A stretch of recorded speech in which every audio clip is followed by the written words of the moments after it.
Yeah, I've been watching a lot of your videos, and wow, the pointers have just been brilliant because I've been Good. on the non-dual path since March, since I sort of, woke up. Yeah. And then, as you do, you just go and try and find your way because you're in a mess. You're in this void, like this. Well, what hit me was this intense sort of like what they call it, the dark night of the soul. It just hit me. It was, yeah, it's been the most intense 9-10 months of my whole life. And I've been through a lot of depression, anxiety, a lot of health issues, but this just hit me as well. So yeah, so I've been on the trying to heal chronic fatigue path for 10 years now, and went through a lot of trauma 10 years ago, and then lost everything, and everything just fell out of my life. And then the chronic fatigue started, and the thyroid issues, everything started, and end up in psychiatric hospital, which I've been before. But yeah, I've struggled with depression, anxiety for a good 25 years now. So the last sort of 8-9 years, I've been trying to heal myself from out there, with everything the doctors try and recommend, and therapists, and everything. Just even went overseas for ozone therapy. Like, it was, I exhausted every avenue, and then it wasn't until last year I realised I've got to go inside and actually heal, and go inside and find how to find how to heal myself, really. Can I ask you a question? Have you looked closely at forgiveness? Yes, I've been working on that as much as I can. Self-love, and more forgiveness is the thing I'm kind of inclined to focus on. How much work have you done on that? Just forgiveness. Yeah, I've done a lot. I mean forgiveness of self, but forgiveness of others. Yeah, it's a lot better than what it was a few years ago. But yeah, there's a lot more peace there with mum and dad, and things that have happened, and childhood stuff that happened. And what about self? I think the self has been probably the biggest hurdle to get over. The self hate that I carried my whole life. I used to self-harm a lot. I cut myself. It was just awful. It was just, something goes wrong, my fault, attack myself. So that's probably been the biggest one. Yeah. Have you been able to identify what that's connected to? The self-harming or the hating of self? Yeah. I've done quite a few months of intense inner self-inquiry with the Killerby inquiries. I don't know if you've heard of it. Heard of it, but Scott Killerby, yeah. It goes into all your suppressed emotions, your beliefs. What did you find? A lot of it was, I'm not allowed to feel. I'm not allowed to be me. Good. Why not? Because I was. Go on. Yeah. I wasn't allowed to. Yeah. I was pushed away, and too emotional. So I just learnt to shut down when I was sort of 5 or 6. Mum left when I was 5, so I went into I'm not safe. So the feeling of safety was a big thing that came up in all that inner purging work. Okay. I'm not safe. I'm not allowed to feel. Okay.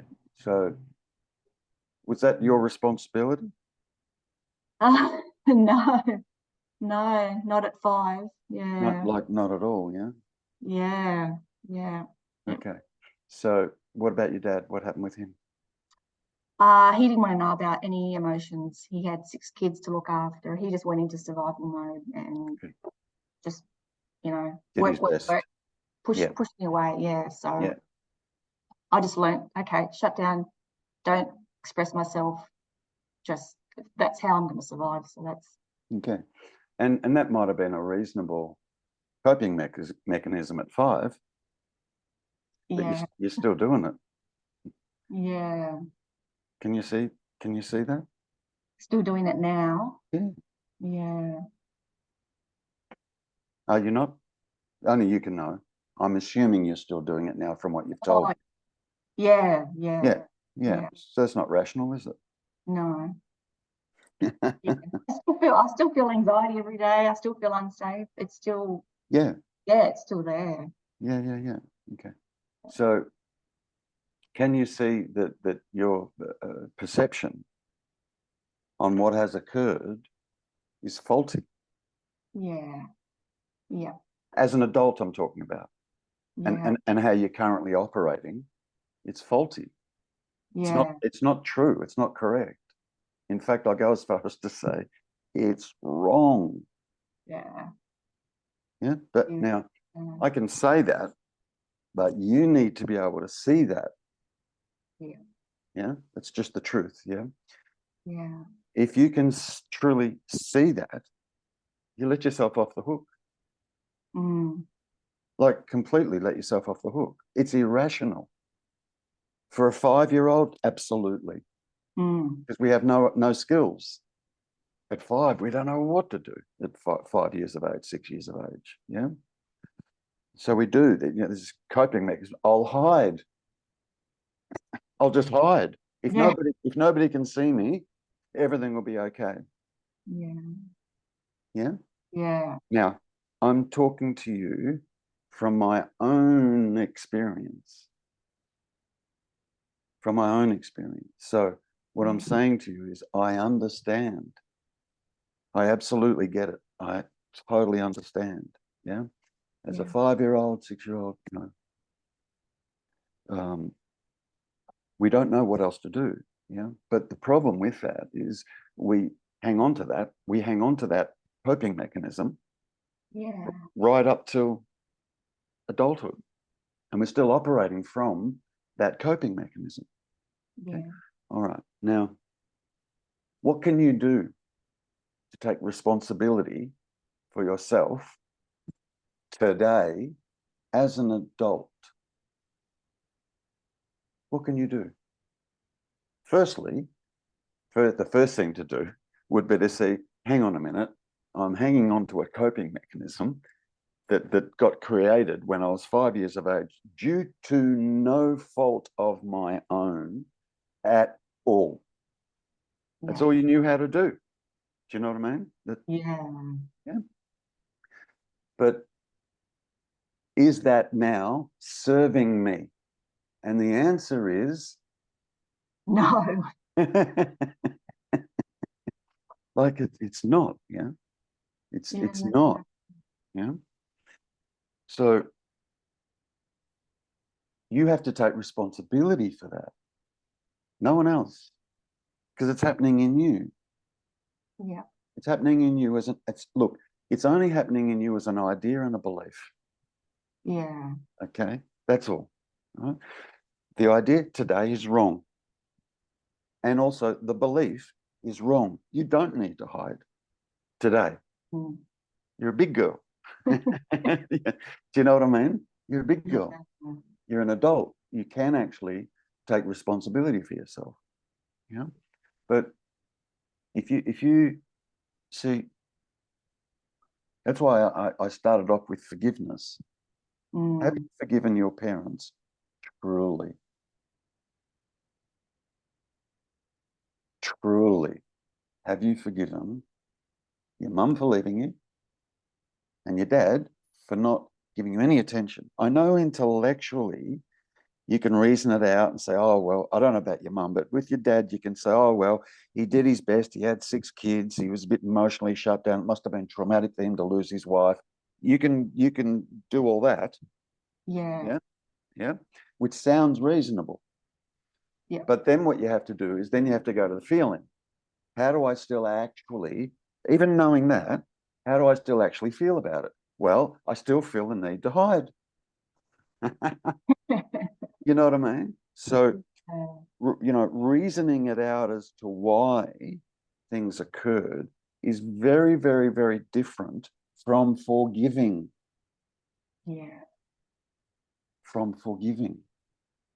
Now, if we just looked at your dad, you know, there's two components of that. Number one, you have to forgive your dad. Yeah. Yeah. And number two, you have to forgive yourself now as an adult for still hanging on to that. Yeah. Because that coping mechanism that you've been hanging on to hasn't helped you. Yeah. It helped you at the age of 5, but it's not helping you now. That's why the anxiety and stuff that you experienced, would have been the exact same thing that you experienced when you were 5. Guarantee it. Yeah. Guarantee it. Yeah. Yeah. You're not letting yourself off the hook. You got to let your dad off the hook. You got to let your mum off the hook. Yeah. Okay. How do we do that? How do we do that? I know. I've been doing it for 8 months, and it's, you know, I did all the inner child work and going back and talking to the mum and dad as a 5-year-old, expressing, like, you know, I've gone through so much, like the purging and it's like on the floor crying, sobbing. Yeah, yeah. Been going through all that, and I'm thinking, well, good. I'm thinking, wow, it Good. still feels like there's something. Yeah. Yeah. I'm not. And I suspect what the something is you haven't forgiven you. Yeah, yeah, yeah. Because all the self-judgment still comes in, and because I'm a single mum, and I'm like, oh, you know, because of the chronic fatigue, I can't work, and some days, a lot of days I'm in bed, and a lot of self-judgment comes in. And as much as I'm trying to, you know, not get into the story as much as I can, it's just really, really hard. Yeah, look, I understand. You know, look, why do people come to non-duality? Because they're suffering. Yeah. Everybody comes to non-duality. I shouldn't say everybody, but the majority of people come to non-duality. Oh, some people come to it out of curiosity or granted, yeah. But people that get onto this path, and it's not even a path, but so forgive me, but people that get onto this path are doing it because they're hoping for an outcome, which means their current situation is not great. Yeah. They want their current situation to change, how they feel or how they think or whatever, you know.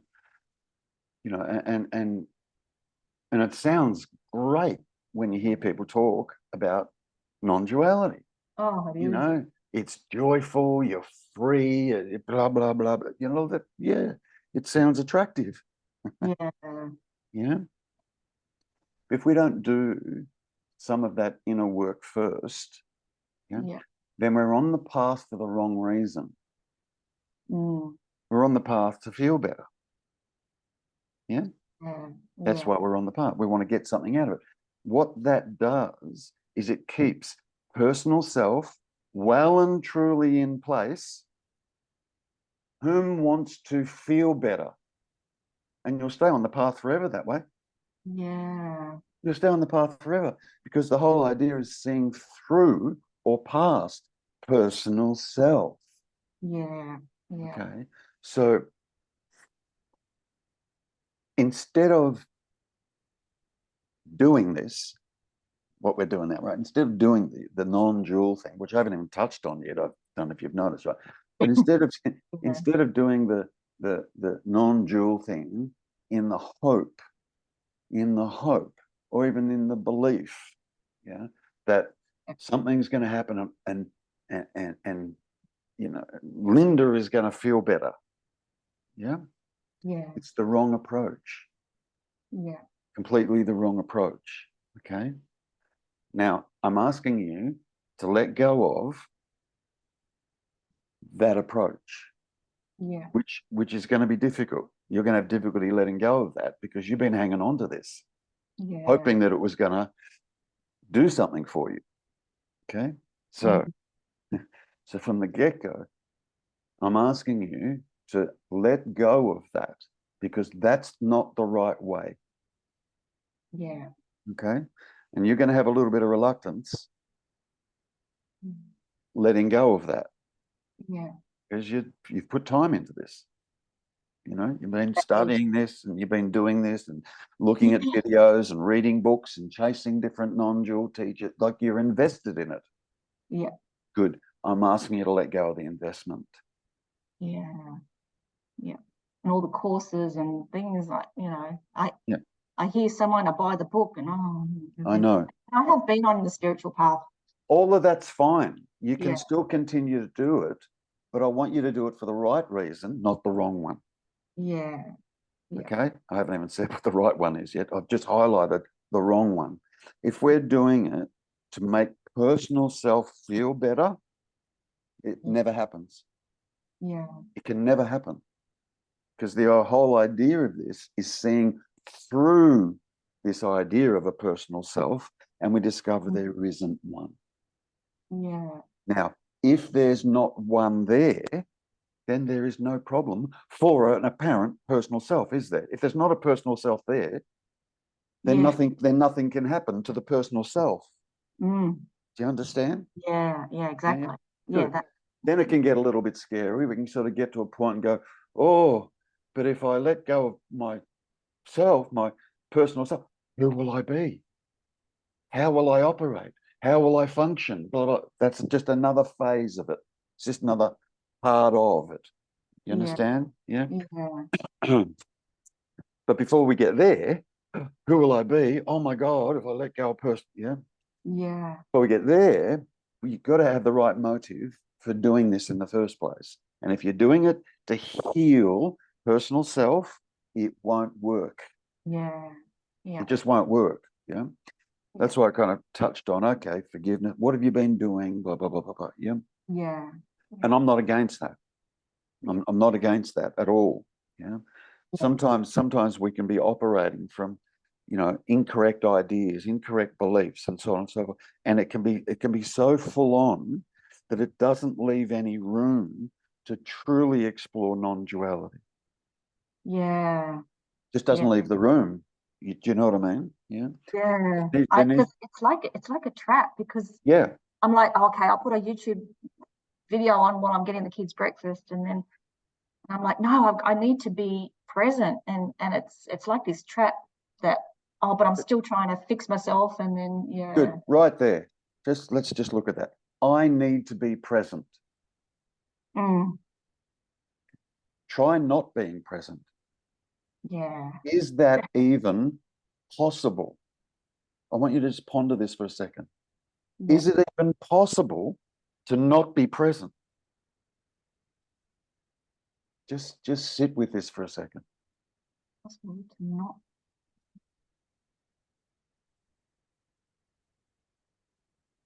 Even if there were thoughts going on, right? Oh, I'm not present. That would be happening presently. Yeah. You'd have to be present. You'd have to be here for even those thoughts to be happening. Oh, I'm not present today. I'm going to practice really being in the present. You know, I'm going to. It's absurd. Yeah. It's absurd what it's saying. Wow. You already are present. Yeah. Yeah. Right? But we believe what the mind is saying. Oh, today I need to practice being present. And I generally, when I hear a person say that, I'll say to them exactly what I said to you. Yeah. Try not being present. Yeah. Is it even possible? And you'll start to see the faultiness of this idea, I need to be present today. It's ludicrous. Yeah. It's just totally ludicrous. Yeah, it is. Yeah. Because it's another thought of being present. It's Yeah. But even to have the thought, any thought, no yeah. matter what it is, you have to be present first. Mm. So you're already present. It's only this saying, no, I'm not. Yeah. Which is wrong. Yeah. It's just wrong, Linda. Yeah. Yeah. Yeah. Same as, you know, what you've been experiencing as an adult in relation to your past and being a 5-year-old, being traumatized and being left and abandoned, and as a result, you know, that all of that is actually wrong. Yeah. It's wrong. Just like I pointed out to you about being present. But we believe, because this says, right? We believe, oh, I'm not very present today. I'm caught up in my mind. If you weren't present, you wouldn't have any thoughts. Zero. Yeah. Effectively, you'd be dead. Yeah. If you weren't yeah, nothing. So you are present. Yeah. The problem is, this that is present, you've been calling Linda. Yeah. You've been calling Linda. And it happened at a very, very young age, around two years of age. Yeah? Yeah. Mind or thoughts starts identifying with this presence and starts calling this presence Linda. Yeah. And it's not Linda. Yeah. Linda is only the content of the mind. Yeah. And I understand that, you know, Yeah, good. Like, you know, I've understand that for a while, and that, you know, Good. this me is not me. It's not me. And the stories in the past, it's just a story of a story of a story. And Good. I guess you've just got to sort of, I don't know, with a wise mind, see it as see through it more and more, isn't it? Like, see through the lie. Yeah, but I mean, yeah, but you know, what you described earlier, anxiety, stress, probably fear, absolutely, right? Fear, you know, all that stuff that's apparently happening isn't. Yeah. It's only this mind saying that it is happening. Yeah. It's only this. Yeah. Now,